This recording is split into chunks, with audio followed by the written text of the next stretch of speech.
What's up, everybody? Brother John here. Listen, it is a wonderful day at Memphis-Shelby County Schools, and we're back with the results are in.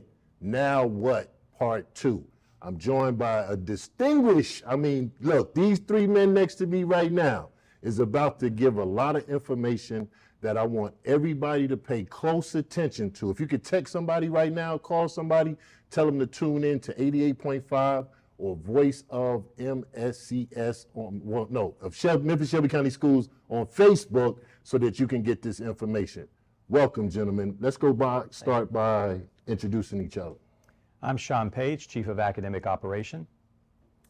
Good afternoon. I'm Bill White with Accountability. And Jaron Carson, Chief Academic Officer. All right, we're going to dive right in because everything has been jumping across the state of Tennessee since yesterday. Facebook, right. I've seen so many pictures of children and all kind of comments and stuff, but we're here for a serious matter. We want to let our parents and families know at Memphis-Shelby County Schools what's next. All right, so the first one for Bill. Now that the scores came in, when will the retest scores come back? Yeah, thank you. The students are going to do the retake starting tomorrow through Friday, and any child who needs to retake, we need them to be there to do that. Actually, the testing will be done online, and the scores will come back within 48 hours. If we get all the students tested by Friday, we should have those results by Monday. By Monday. All right. Now, it's Chief Carson. Yeah. With all that being said, and all that came out yesterday and today, I know. Man, what's next? Once again, we need our students to come for the retake. And so for the last 2 days, the parents should have received communication about the status of their child for third grade. And those who did not score proficient will take the retake the next 3 days, Wednesday, Thursday, and Friday. And so that's what we're concentrating on. We're trying to bite this big law into pieces. And so communication was yesterday and today. Retake is the next 3 days. And then hopefully, like Bill just said, we will have the results on next week. All right. Now, you know, some parents may think they need to appeal or they have to appeal. Who can appeal, Sean? So actually, I'm going to let Bill answer that question. Okay, yep. Yeah, so after the retake is done, we will have some students who haven't been exempted. I think we're going to talk a little bit about exemptions, but if they haven't been exempted and they scored approaching on the test, and this information will be shared with parents after the retake, then they can actually file an appeal with the state. It's an online system through the State Department of Education, and we'll be making sure that every parent who has a child who's approaching, gets information about that. And it's going to be the children who scored at the 40th percentile or higher on the one of our assessments that we do called iReady. Okay. On the spring iReady, and we're going to provide the information for that to the parents. The parents won't need to know necessarily whether their child did that. We will provide them that information. And then there is a category for extenuating circumstances, like if your child had a death in the family during testing, or your child, you lost your house, or there was an extreme illness or something going on. They can actually also file an appeal. So it seems like somebody has a heart, right? That if something happens, they're taking all things into consideration. Okay. Well, we certainly hope so, and those decisions are made at the state level. Right. The appeal process doesn't start until May 30th. May 30th. So the window opens May 30th. May 30th. Yeah. You got May 30th. Now, the last time we was here, Chief Carson, I remember you mentioned something about pathways, and I said, is it maybe a deadline for that? When is the deadline for the pathways, and can you kind of talk about that? So pathways, approaching students have, their parents have the option of 2 different pathways, whether they choose Summer Learning Academy, which they go to our Summer Learning Academy.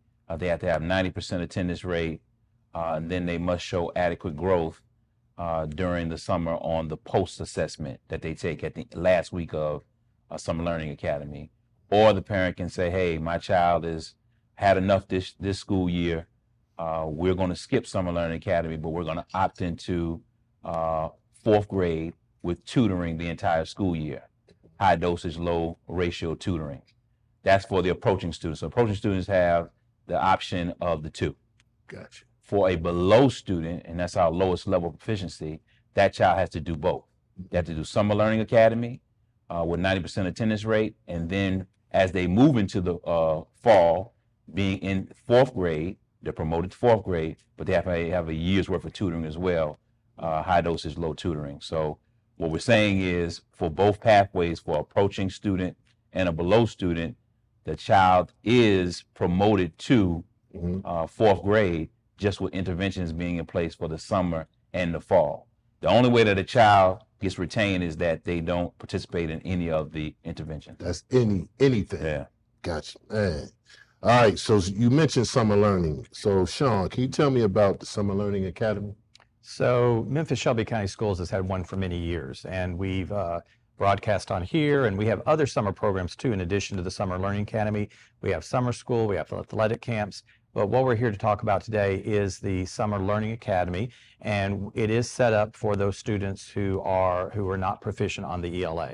And so, as Jaron just shared, if you are below or approaching, that we have the SLA program for you too. And it is a state required program if you fall into that below or approaching category. So it goes from June 20th through July 19th, and it is required. And so what the state has said is that if you were not proficient on that third grade ELA test, then you have to attend this camp if you were below, and the choice for approaching. But they added some stuff to this.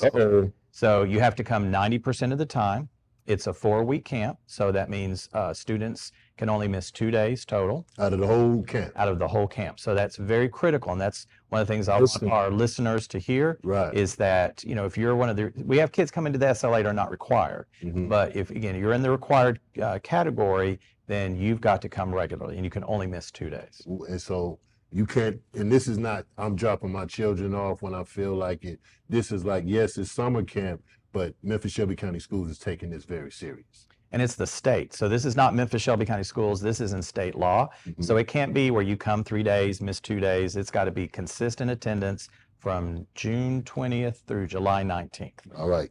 We got some hot questions coming in. I'm reading them straight from my device. The first question, does a child with the IEP included in being exempt from being promoted to the fourth grade? I can take that one.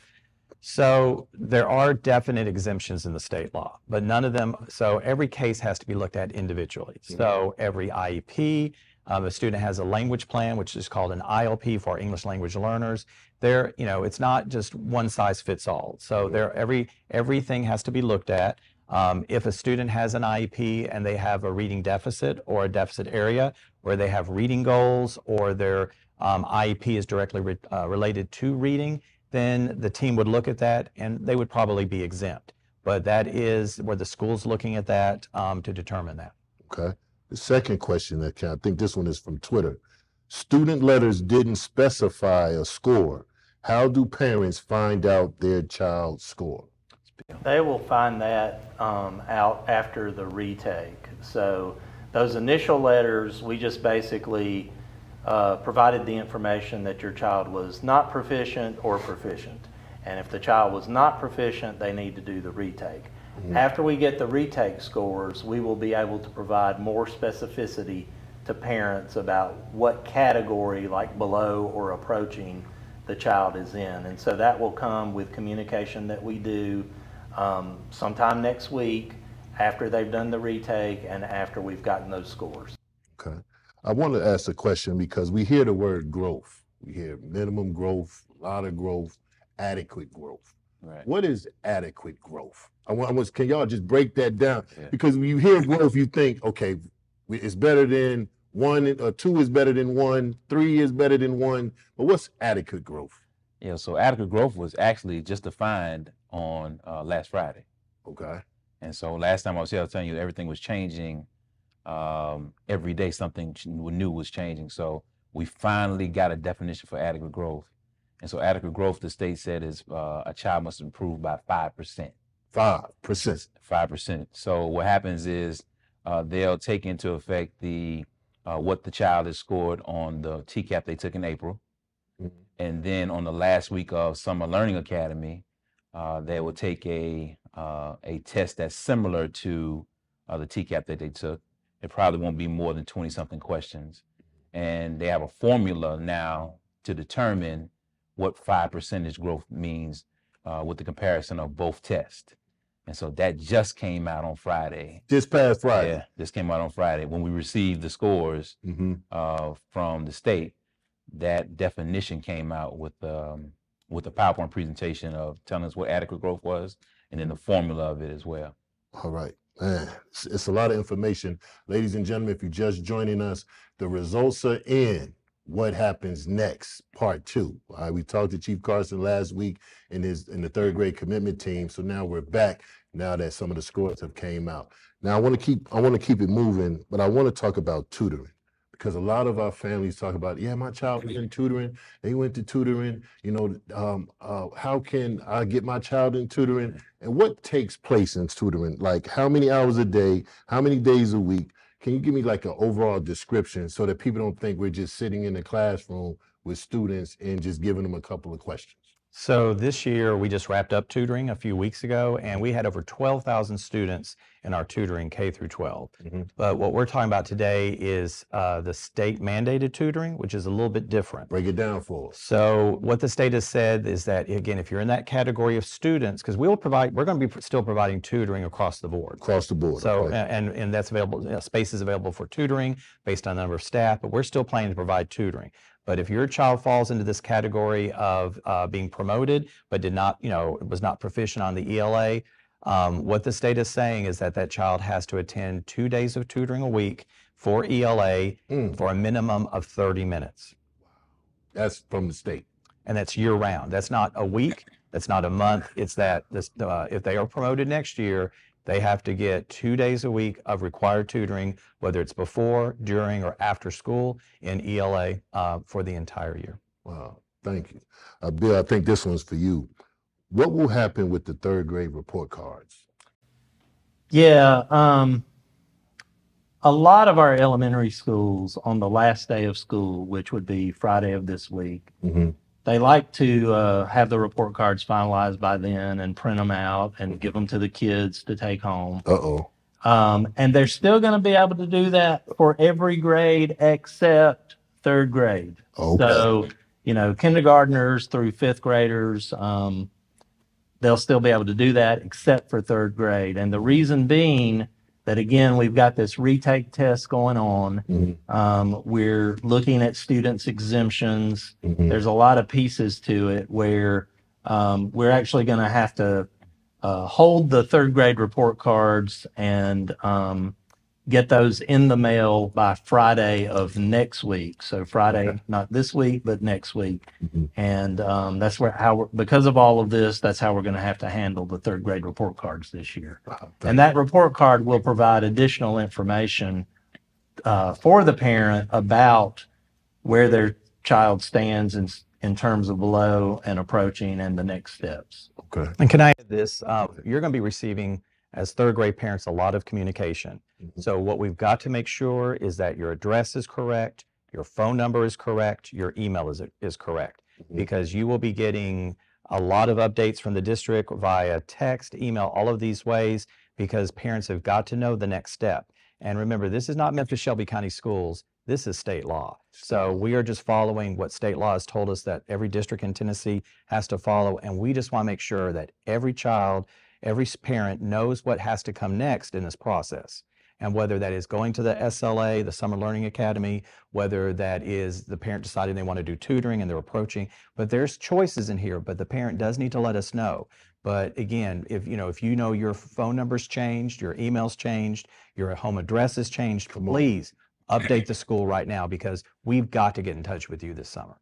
All right, parents, you heard that. Update all information, because they said it's going to be a slew of information coming out, and we want you to make sure you get every piece of information that comes out. Also, make sure you go to the website, scsk12.org, for all the information as well. Now, some questions, I got some more hot questions coming in. I believe this one is from Facebook. Why are students being tested the last week of school when students are mentally checked out? My child is a CLU student, optional, and straight A student. How can I explain to her what she has done or to make sure she doesn't feel like a failure regarding the retake? Yeah, so that conversation, I think all of our parents are having with their children. The first thing is to tell the child that she didn't do anything wrong. Right. And that she's been working hard the entire school year, being the best student that she could be. What the state has put into place is they're excluding what the child has done the entire school year on the report card. They're excluding what they have done on our formative assessments or our benchmark assessments that we give inside of our district. What they're holding every third grade student accountable for is one test. And that one test is the ELA test for the TCAP. Gotcha. So no matter if they score proficient on the math portion, the science, or even social studies, what the state is saying, if they don't pass the ELA portion of the test, whether they're a CLU student, optional or not, Don't matter. it doesn't matter, that they fall within the law itself. Wow. And so this has nothing to do with blaming a child, blaming a teacher or a school. This is the law that is in place, is in effect, and we just got to encourage our students to do the best they can. And if they fall short, then we have supports in place. Yeah. And those supports are Summer Learning Academy and then a year's worth of tutoring. But once again, the child is moving to 4th grade, right, even though all of this testing is happening. And I'll say this, they are fatigued. I know the children are fatigued. Yes. The teachers are fatigued. Some of these parents are right. fatigued. And the parents are fatigued. Right. Right. At the same time, this law looks like it's not going anywhere. Yes, sir. And so this will be what we consider our new normal moving forward, starting this year. Wow. And in terms of testing this week, that is a window that the state provided. So not us. Not that's us. Right. We didn't really. Hear that, parents. Yeah. That's from the state. That's folks in Nashville, right, not Memphis-Shelby County Schools. That's right. Correct. And can I add this too? Go ahead. Go ahead. I think when you read the intent of the law and the guidance documents the state has provided, what they're really saying is they don't want a student retained. They don't. They're trying to give every opportunity for a student to move forward into 4th grade.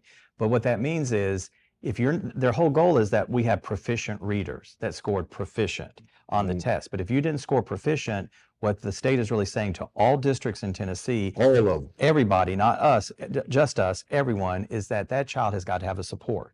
That could be an IEP, and that's a very detailed plan of action. It could be an ILP for our English language learners. It could be an RTIA, which is a class that we have for intervention where students are in. It could be tutoring. But what it's saying is, if you were not proficient on this test, you need support. And regardless if you're an optional, a CLU, a traditional student, a student with a disability, it doesn't matter. If you're not on grade level for this ELA test, they want you to have a support in 4th grade. Wow. One more question that came in. Then thank you for that. Do all 3rd graders have to retest or just kids who didn't achieve proficiency? Yeah. We need every child who did not achieve proficiency. So they would have gotten a letter that said that their child is not proficient to retest. Again, those dates are tomorrow, Wednesday, through Friday of this week. So we need them to come to school. We need them to take the retest. But that's the students. It's not every student in the building. If they already scored proficient, they do not have to retest. But if they were not proficient, then we need them to make sure they're in school this week so that we can get them retested. Okay. And that kind of fell into my next question that was slated. Do exempt students have to take the TCAP? That's pretty much similar with They do. There's a small group of students who took the TCAP alt. There's some special needs students, some students with disabilities who fall into that category. But by far and large, every student who is not proficient needs to take it. The exemptions will come into play after we have all of the retake testing done. And I mean, and ladies and gentlemen, parents, we know this is a lot of information that we're coming at with this. We're going to have a recap. We're going to have a video available. But, you know, get this information and really dissect it with your friends and, you know, family, teachers. I know y'all going to listen to this as well, that you can help us break this down for families before we end out for summer. But I do want to ask this last one. What are the top 2 things you want parents to remember from this conversation? I would like each one of you to touch on that. What are the top 2 things you want parents to remember from this conversation? So the top 2 things I would say is this is about providing students intervention and not retention. I think that the law itself, the name probably should have been not the 3rd grade retention law. It should have been a 3rd grade promotion law. Exactly. Because retention, wordplay, the wordplay that they have on the law sends a negative message out to the community. And so, like Sean was saying, the intent of the law, we believe, is a positive thing because they want to make sure all students are reading on grade level. And they're providing those interventions in place for students who are struggling. So that's the first thing. The second thing is retesting starts tomorrow.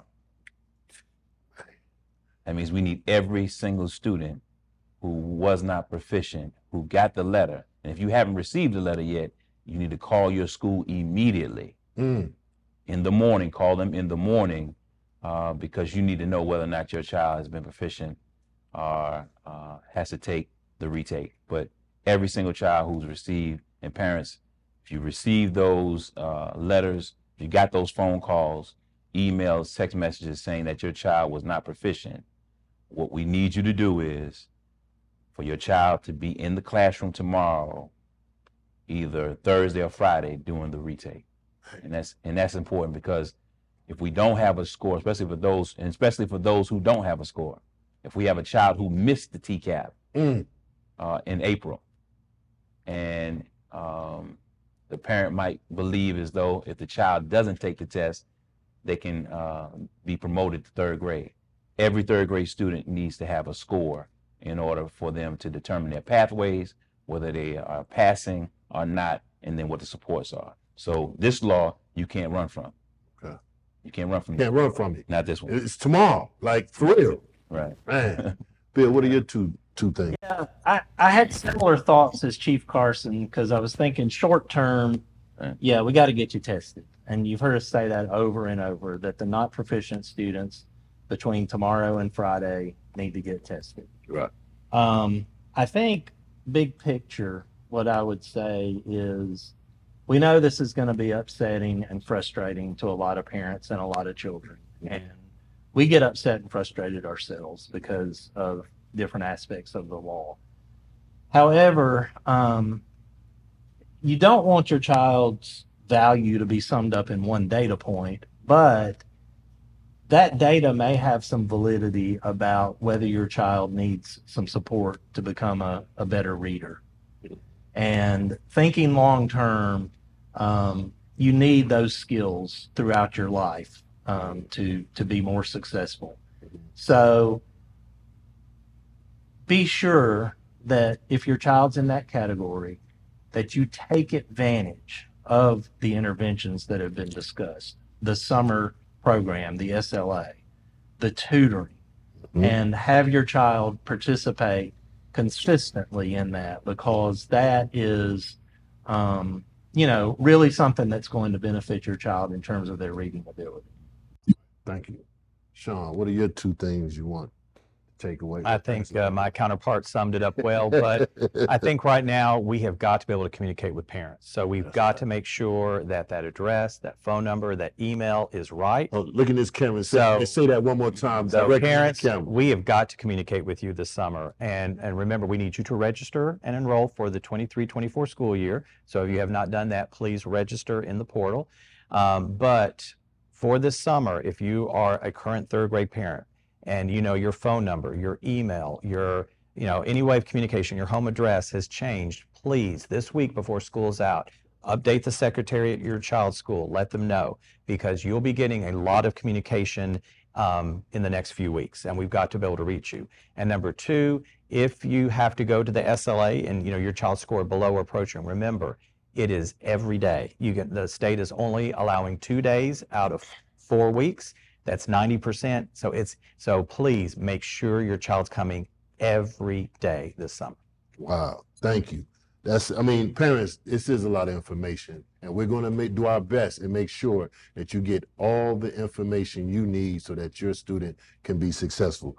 Some questions are still coming in. Please. We focused a lot on students, but how can we support our third grade teachers right now? That's an excellent question. Yeah, we talked about that in the first segment about loving on our teachers and ensuring that they have all the support they need, especially the next 3 days. I think that as a principal and as a school district, we need to start rethinking some things when we talk about physical health and mental health of our teachers, but especially how this law impacts our teachers, our third grade teachers. And so we're going to have some conversations over the summer about what do we need to do to support our third grade teachers. And I don't want anyone running away from the grade. Come on. Not trying to teach it because of the law. Mm-hmm. Because looking down the road, there are some laws that are coming as of next year that will impact other grades. And so I wouldn't want a teacher to run away from a grade that they've been teaching and love to teach just because of this law. Right. And so we got to come up with some creative things on how we're going to support teachers in third grade. But families as well, community, our city needs to wrap their arms around every teacher, not just third grade teachers, but every teacher, but also give a little bit extra. A little extra. Bit extra for a little bit of extra on a little bit of whipped cream on that for our third grade teachers, because they really need it this year. All right. Another question. What if a child is sick this week? Is there a way they can do the retake after Friday? If we already have a TCAP score for them, they're probably going to be okay. But we need everybody to get it done by Friday. But what I would say is if your child has some major extenuating circumstance like an illness, they should contact their child's school to see if there's some kind of makeup possibility that can be done. Gotcha. All right, I believe this may be our last question because we're almost at our 30-minute limit. The question is, if the school doesn't have direct answers for being exempt due to an IEP, who else can I communicate with? So start with the school. Start with the school. But if the school is not answering the question, then they need to escalate it.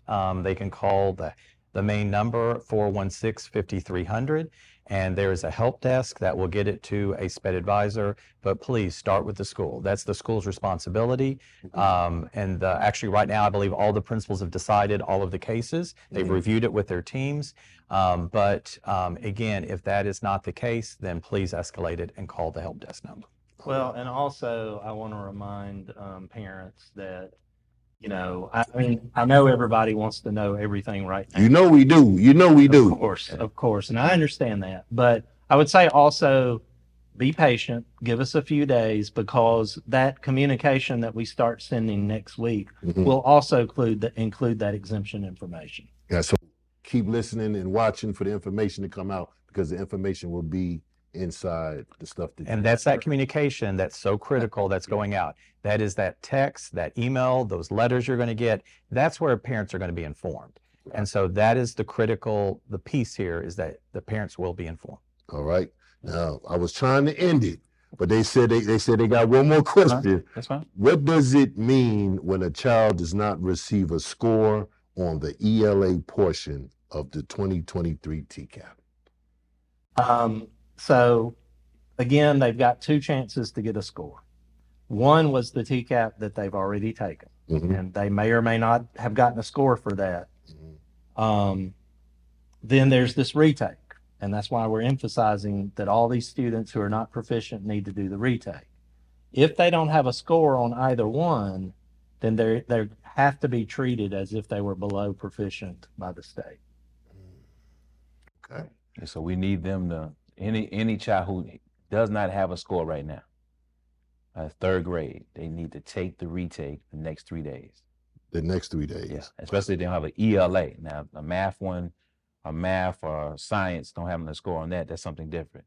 But if they don't have a score for ELA, Mm-hmm. but third grade student doesn't, that means that they need to take the retake in the next 3 days. Because remember, if they don't have a score, they're considered below, and then they have to go both to the SLA, have 90% attendance, and get year-round tutoring next year. So it's important to have a score.